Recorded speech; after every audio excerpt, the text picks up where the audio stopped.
Welcome to another episode of HSF Conversations, where we discuss theology, spirituality, ministry, and culture. I'm Jesse Owens, and I'm delighted to be joined today by Jake Stone. Jake is a dear friend of mine and a lover of Baptist history. And today we're going to talk about why Baptist history matters and why it matters for the church. Jake currently serves as the associate librarian at the Southern Baptist Theological Seminary in Louisville, Kentucky. He will be a PhD student this coming fall. He's just recently completed his MDiv at Southern Seminary. So I'm really excited that he could join us today. Jake, why don't you tell us a little bit more about yourself, whatever you'd like to include? And then I want to ask you how you got interested in Baptist history, but tell us a little bit more about yourself. So glad to be on here with you, Jesse.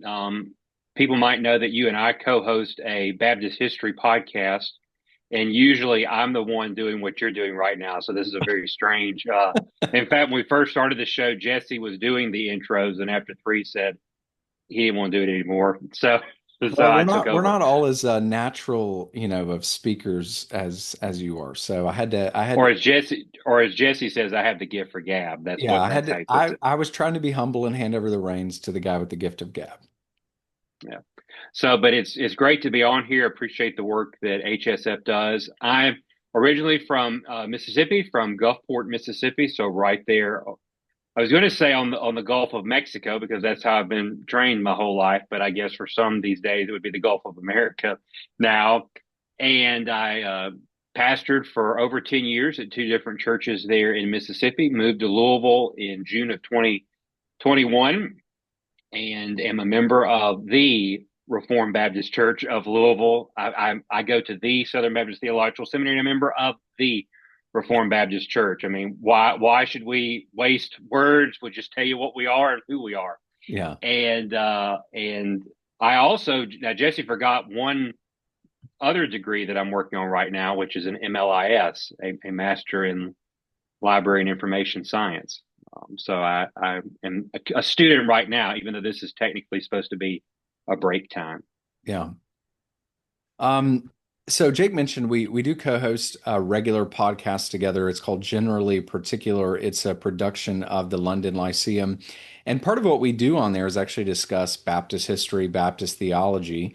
We'll put a link to that in the show notes so that you can go and check it out on YouTube. But what I really wanted to have Jake come on and do today was just talk about the importance of Baptist history for the church and for us as Baptists. So why does it matter? Why should we care? Why should we study it? What's the significance of it? And that's something that Jake has given a great deal of thought to. But Jake, I think the best place for us to start is for you to tell us how you became aware of Baptist history. How did you become interested in Baptist history? And maybe that'll involve a little bit of personal background. Well, I've always had a deep love for history. My grandfather was interested in it. I think both my parents were to some extent. We didn't really go on the normal vacation to the family. We didn't go to the beach. I mean, I grew up on the beach, but I mean, we didn't go down there. So, like, I remember us going one year when I was a kid to Natchez to tour some of the old homes. We did that as well in parts of Louisiana. So it's just always been, history was interesting. I memorized the presidents in second grade out of my own initiative. Some might say that was quite, what would be the word I would look for? Initiative. Others might think it's a sickness. I don't know. But it was just they were hanging on the wall in class, and I was like, "Who are these people?" I was interested, and so I memorized them. And then my mom started buying me books. But as far as like in relationship to Baptist history, that really was a part of just the music playing in the background, so to speak, because I grew up in a landmark Baptist context, which basically at one of the core principles of landmarkism is a belief in what we call Baptist successionism, which is that Baptists today can trace our lineage directly back to Jesus on the seashores of Galilee, John the Baptist at the Jordan River, and that there is a continual link and a continual line of communities, whether they call themselves Baptist or not, but upheld Baptist beliefs. That was really popularized in what is known as the Trail of Blood, which was a series of lectures that J.M. Carroll, the brother of B.H. Carroll, the founder of Southwestern Baptist Theological Seminary, gave in Lexington, Kentucky at Ashland Avenue Baptist Church. And so that's really that was always in the background. I mean, it was not uncommon for the Trail of Blood to be taught on Wednesday nights. Now, granted, not by men that were steeped in Baptist history by any means, but just they taught what they were given, and they did the best that they could. So that's always been there in my life. I will say it was spurred on a lot by a pastor that I had in high school, Brother Gerald Givens, and Brother Givens gave me this book called Missionary Baptist Then and Now, and gave this to me when I graduated high school. And it was kind of interesting. I'd sent this to Jesse a few weeks back. I've been cataloging my books here in my office, and this is one of the great things about physical books. You can't do this with an ebook. You can't go back and hold and see notes and things that were written. And Brother Givens had wrote a very kind note in here, and he was really responsible for getting me really interested, not so much in like the big picture of Baptist successionism and all that kind of stuff, but actually the association of churches that I grew up in, our history. I started collecting old minute books when I could. I would actually write. I was a strange 18-year-old and 19-year-old. I would write to different different clerks of different associations in our area, trying to get their minute books and kind of collect and so forth. So, you know, Yeah. people might say, Who what a who knew strange bird, but who knew what the Lord had prepared for you in the future to study Baptist history? yeah. Well, the fascinating thing is that the association that I grew up in was organized in 1870. And we actually have here at the Boyce Library in our Baptist Minutes archive 3 minute books from that association from the 1880s and 1890s. And so it's kind of interesting. I showed a few people because one of the churches that's in there was my first pastorate, which I refer to as boot camp. And so they were they were in there back in the late 19th century. So yeah, that's a little bit of how it kind of came to be. Awesome. That's good. Jake has some great stories about his early years in ministry and those sorts of things. So we'll have to have you come on another time to share some of your good stories. But I will say one thing. I mean, even as early as a pastor, when the first church that I was at in the year 2010 was their 140th anniversary, Mm. and I really, we had a service, and I had this is a long story, but I had invited the living ex-pastors to come because I wanted them to be a part of this. I wanted to be respectful. There were six living ex-pastors, only three of them came. I'll let your audience fill in the reason probably why the other three didn't come. But some of the people that had been there a long time brought some of the old like church records, some other things like kind of what we would call artifacts, relics of the church's past. And so even at that early age, I was trying to, you know, emphasize this mattered Mm. way in those early days of ministry. Yeah. So in a day in which, and I think you'll agree with this, where maybe denominational distinctives are minimized. There's the kind of the running joke that if a church is non-denominational, it's probably actually a Baptist church, but it just kind of calls itself non-denominational. So in an age when it seems like we're inclined to diminish denominational distinctives. Why is being a Baptist and then Baptist history, what are some reasons that you would say it's important for pastors and or for people in the pew to have an awareness, at least a general awareness of Baptist history? I would say, first of all, history matters in the context of the overall Christian faith. Mm. I mean, our faith is rooted in that God has revealed himself to us, yes, in nature, but in his word. And a huge portion of revealed scripture to us is history, it is biography. Mm. So that means that that genre, that field of study matters a lot. And the reason and the understanding that we even have the Bible today, that we have it translated to us in our own vernacular, that we can read an English translation, all of those things involve history. It involves knowing a little bit about John Wycliffe, William Tyndale, um, certainly the King James translation. And so, I mean, they're at the core of our existence, the scriptures. But then, second of all, I would say we all speak a theological grammar. We all speak words and phrases to describe what we believe, whether that's about the Trinity, whether it's how we describe about the gospel and our salvation, the terms that we use with regards to the atonement, justification, adoption, sanctification. All of these things do not just exist in our moment here in a vacuum. It has been given to us very much in the form of creeds, confessions, and catechisms. Those are kind of the big pictures. But then thirdly, we call ourselves Baptist. Baptist didn't originate in with us. So there's a whole, to borrow the term, trail that has been, blazed before us. And I think that we have a duty then to be good stewards. Most everybody probably listening to this podcast is an American citizen.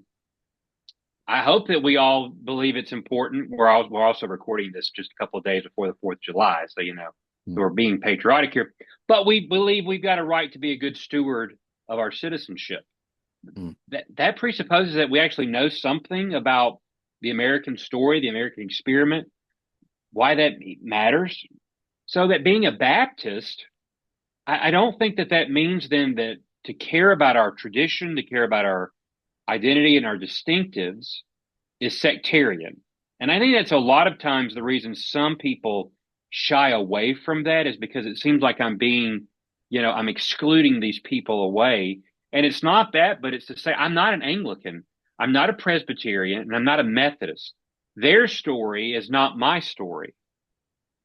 The Christian story, yes, we share that together. But as far as these commitments and these views that I hold to and believe that the Bible teaches, it's not original to me. And so I want to know why those people who have gone before me wrote what they did, preached what they did, suffered for what they did in many cases. And then if I can zoom it in even closer, if you're a member of a church, then that means that you're a part of a covenant community that exists in a specific time and location. Mm. And there's a story about your church that leads up to the present moment. And it should mean something to us to know that history of our congregation. You're a church planner, Jesse, so you're a part here of writing this story. I mean, the first chapters of the history of Emmanuel there in Gallatin you're part of that authorship. Mm. And then, where I'm a member at here in Louisville, next year will be 35 years of our church's existence. Well, it matters to me to know about all the little details about how the church started, because those things still shape us to this day, nearly 4 decades later. Yeah. In what ways do you think knowing, let's say, Baptist history, what are some practical values of that in the life of the church as far as if we were to think about you mentioned key kind of characteristics or distinctives, but if we think about history as being not merely just information, but something that might actually guide us in our practice, what are some ways that you think that knowing Baptist history might guide us in our understanding of what the church is, what we ought to be doing as a church, let's say what our worship ought to look like, membership, those sorts of things. Does being a Baptist have anything to say to those sorts of things? And if so, what and why is it different than any other, Christian group? I want to think about it this way, so you can tell me if this is clever or not. Um, I love that If I were to, we're doing this live. It's like I'm gonna pitch it, you tell me if it's clever or not. yeah, well, that's what makes it fun and exciting. Yeah. So think about it this way. If we were to take Baptist ecclesiology, polity, how we understand the church, we were to boil it all down to what defines our tradition, like what transcends, whether it's Free Will Baptist, Southern Baptist, Reformed Baptist, whatever, is that there's two words that I think about that start with the letter R that kind of set the pace: regenerated and regulative. At the heart of what it means to be a Baptist people, we believe that the church is regenerated. It's not state, it's not national, it's not passed down by blood, it's not about who you're kin to, it's not something you inherit. We are born from above. Mm, We're a community of regenerated saints, and we are regulated by the scriptures. That what we do in worship is founded upon the express teaching in the New Testament. So that's why we do baptism the way we do it. mm, It's why we do the Lord's Supper the way we do it. It's why we believe in congregational polity. It's why we believe that there is a distinction between the church and the state. And on I could go. But those two terms, regenerate and regulated, mm, they define us in a way that maybe other traditions use or borrow in some ways, but only the Baptist tradition. Well, that's our story.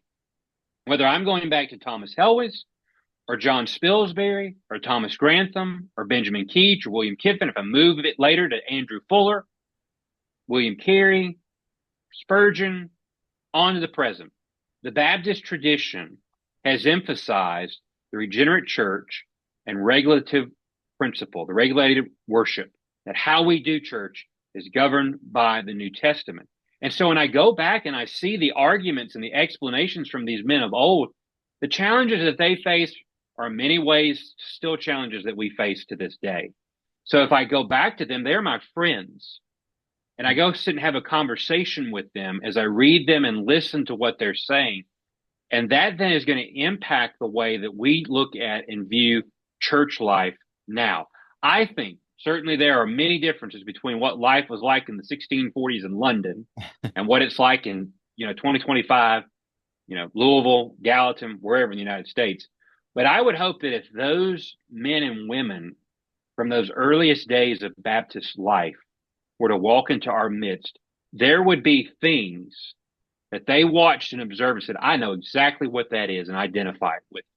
When the Bible is opened and the word is read and expounded upon, when they would watch as someone who has confessed Christ as Lord and Savior and see them immersed in water, buried with him, and raised to the newness of life, mm.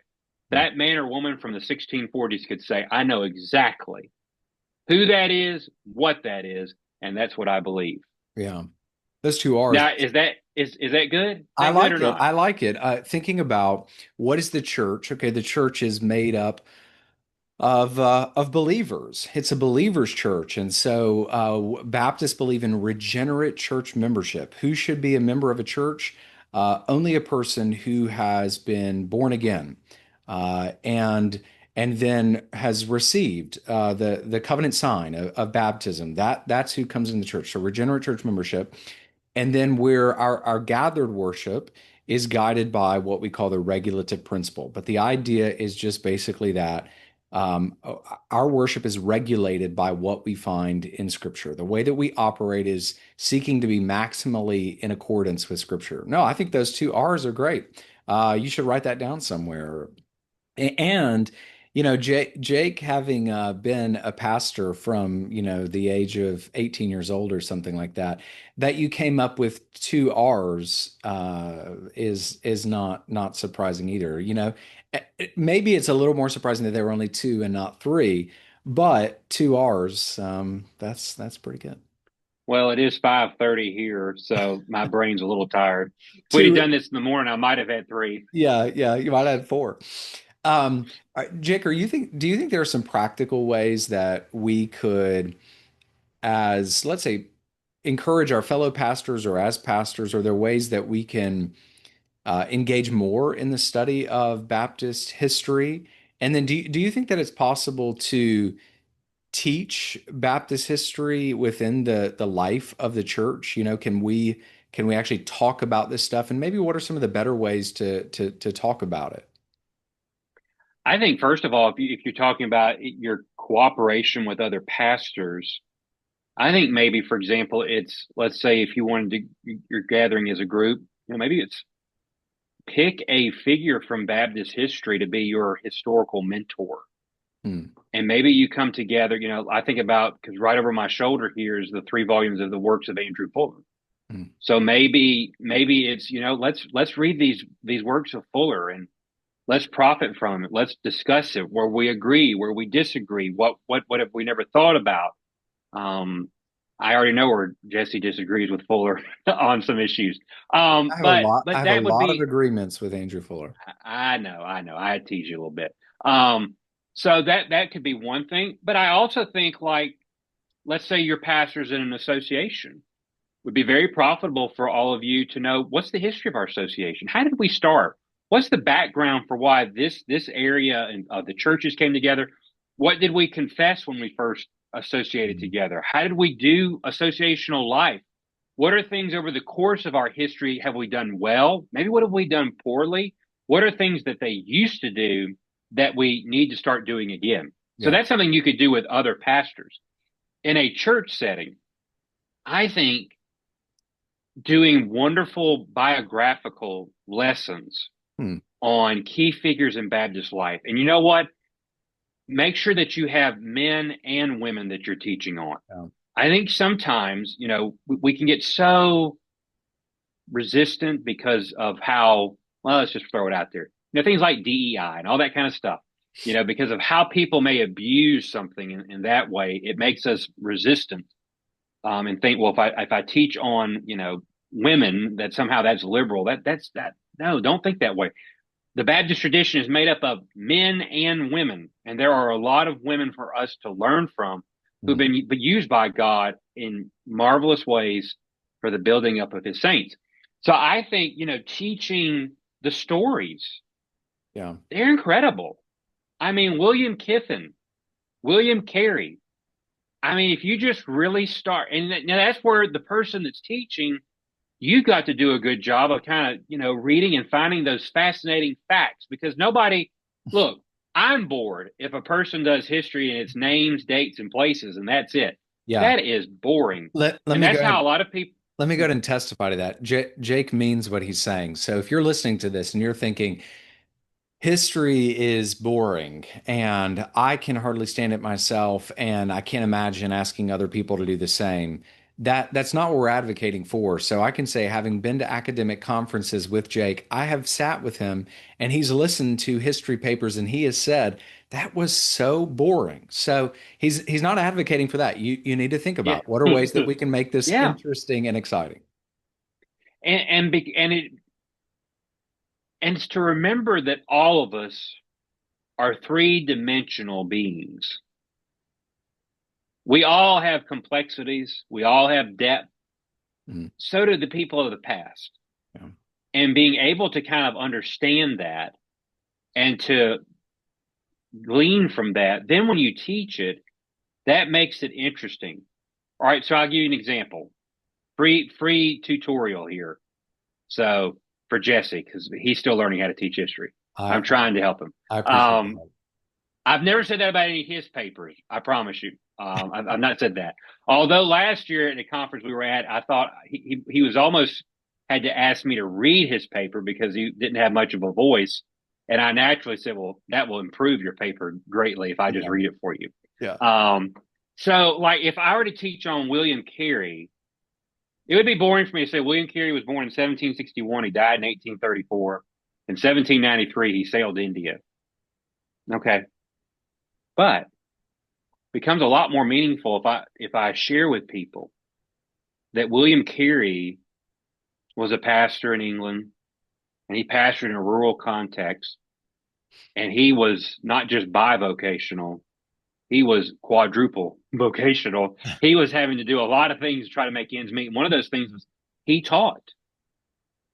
And it is said that he sewed together a handmade, hand, hand fashioned globe, try to teach geography.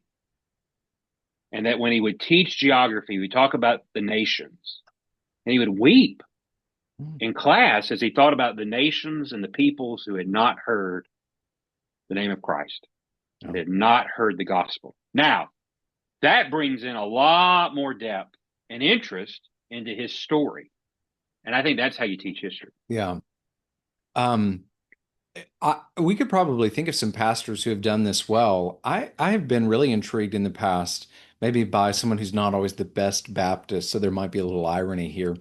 But John Piper, I know, has done a lot Mm-hmm. of biography Yeah. sort of talks, maybe on Sunday evenings or things like that. So maybe on a Sunday evening or a Wednesday evening or whatever the opportunities are that someone might have, you might consider looking into something like biography of Baptist figures. Yeah, I think that's good. Let me just add to this. One of our fellow HSF contributors, Philip Morgan, has co-authored actually a history of the association that I'm in, the Cumberland Association. And so, he's done something towards this, and I think that that's an excellent recommendation that you had. Let me kind of shift gears a little bit, and I want you to say something about an awareness of Baptist history, Baptist theology, maybe for the purpose of renewal. So if we think about, you kind of mentioned this earlier, what were people doing? How does this compare to what we're doing now? If one of these historical figures were to walk into the room, would they be flabbergasted by what we're doing? Not because of we're separated by 300 years, but because they don't think it's in accordance with Scripture. So how can we think about looking to the past, reading old confessions of faith, reading old works, or maybe new books that deal with these things as a means of renewing or even reforming the church? You know, Jesse and I one time did a podcast episode entitled, Is It American or Is It Baptist? Hmm. And the point of that, Jesse doesn't remember, but I do. But I but remember it. uh, but the point of it was is that there's so many things that we might call Baptist that's not really Baptist. It's American. It's just a product of our American culture, our American society. And so I think, like for example, when we read, let's say some of these old Baptists that were in England, it can kind of shed light on, how are they thinking? Like if you read, for example, how they did associational life early on, I think there's a lot of Baptists in America who would recoil at it because they would say, well, that sounds a little bit maybe is that intruding into the autonomy of the local church? Well, we all believe in the autonomy of the local church, but is there a way in which we define that today that's more American and not really Baptist? So that would be an example. This really helps us to understand that so much of what we confess in our confessions of faith and what we say that we believe is all rooted in a grammar that's been passed down to us, whether it be something that's in the Nicene Creed that's been given to us, but also, you know, things that were written in the old Baptist confessions of faith that we've lost. I subscribe to the Second London Baptist Confession of Faith. Jesse has done a lot of work on an Orthodox Creed. We've lost something in many of our churches where so many of the truths and concepts that are found in those documents that a lot of our people would not even know what that means and would think, well, that can't be part of the Baptist tradition. And it was. And so somewhere we lost it. Yeah. Now I often tell people I think a lot of things got lost. Simple reason is they became assumed. And that when you assume everybody believes something, it's the next generation that loses it because they've not been equipped, they've not been trained, they've not been catechized. And so by going back to the sources, by going back and reading historic Baptist works, we're being able to understand our own faith, our own belief system, and how it has been passed down to us. And what are those truths that are timeless that we need to recover? I'll give one example. There is such a richness that early Baptists, both the historic particular and the historic general Baptists, the way that they would write about the Lord's Supper Mm. and what it means to partake of communion and how Christ is ministering to his people, we lost that for a long time in Baptist life. I think maybe sometimes overreacting to the sacramentalism of Roman Catholics. And when you overreact, then you cut yourself short in certain areas. And I think that happened in a lot of Baptist life when it comes to communion, the Lord's Supper. Yeah. Let me just ask you one last question.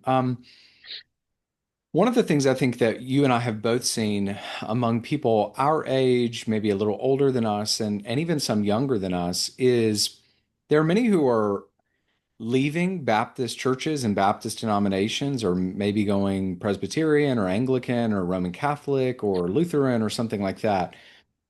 Do you think that there is a way in which a deeper awareness of Baptist history and Baptist theology could aid Baptist churches and denominations from having younger people or people in general leaving? In other words, is there a perceived lack of depth because of maybe our lack of awareness of Baptist history and theology, that if we did better at this, it might better ground us, and then the people in our churches and then in our denominations. In other words, they think there's something that's not there that's actually there, and they Mm-hmm. think they have to go somewhere else for it. Maybe say something about that. I would say absolutely. I think that if you introduce people to the writings, whether they be the confessions and the catechisms, something else is the historic Baptist church covenants. Mm, I mean, reading those documents, those church covenants, is a beautiful expression, much in a way, a tenderness of what it means to covenant together as a body of believers. See, what I fear, Jesse, is in the 20th century, the Baptist cause became a lot about individualism. yeah. Worship is about what I want, what I feel, what I like. Church becomes how I want things. And I think when you go back and read the history, not to say that they didn't have, their issues with individuals. That's sin. that's, Mm, that's just who we are as human beings. yeah. But they understood we're a community. We're a covenant community. When every Baptist church historically was organized, the first things that it did was adopt a confession that said, this is what we believe, and a church covenant. This is how we will live out those beliefs. And when you do that, you're immediately, and especially historically, they were adopting documents that were old. They weren't writing the confession or oftentimes even the covenant. They were using something that had been passed down. Right. You're identifying and saying, we're in connection with this group of people. And we've lived too long in Baptist life where I think it's been a seeker sensitive approach across the spectrum, where we're just trying to figure out what works and what gets people. And it's very shallow and it doesn't offer them very much depth. And then they're seeing this or that as if over here in Presbyterianism or even in Roman Catholicism or in Greek Orthodox, that somehow here is the missing thing. Well, first of all, none of those groups are monolithic. They've Yeah. got their wide variety. But also that when we understand what it means to be Baptist, that we're not just saying that we see this in history, but also we're seeing this biblically as well. And I do not want to downplay that we've always been a people of the book. Yeah. And I think one thing that we lost sight of, and one great remedy that's very easy, is for us when we gather together for worship, we actually read the Bible. That should mark our gatherings because it used to. We used to people be that we read the Bible and we sang the Bible. Yeah. And I think that's a great way of reminding ourselves of where we've come from and where we're going. Yeah. Well, there's so much more that we could say. So maybe we'll do a Oh, follow-up I episode. al- I always have much that I could Yeah, say. maybe we'll have to do a follow-up episode to this where we talk about more Baptist history resources and things like that. But let me say thank you to Jake for joining us today to talk about the importance of Baptist history for Baptists and for the life of the church. And I would encourage pastors, other lay people listening to this. We'll try to put a list of books maybe that we would recommend that you check out for kind of just getting into Baptist history in the notes here to the show, and then also on the website. We'll make those available to you. But thank you all for listening. Jake and I, on our podcast, we like to finish every episode by saying something, and I think it's very pertinent for the show today. What we like to remind people is stay Baptist. Stay Baptist. All right. Thank you all.